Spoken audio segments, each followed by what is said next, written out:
আসিফ নজরুলের ব্যাপারে কত বিতর্ক, সে পদত্যাগ করবে নাকি করবে না।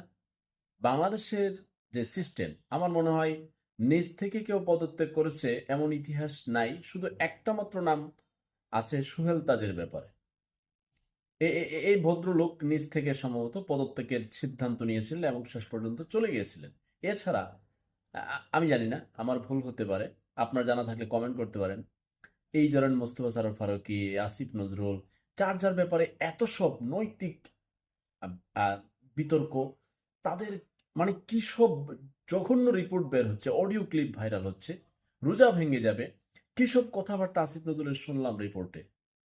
একটা মানুষের রিপোর্ট পুরোপুরি 100% ধরে নিলাম সত্য না ইলিয়াস হোসেনের, কিন্তু যা যা দেখিয়েছে, এখন সেটা যে মিথ্যা, সেটা প্রমাণ করতে পারবে কেউ?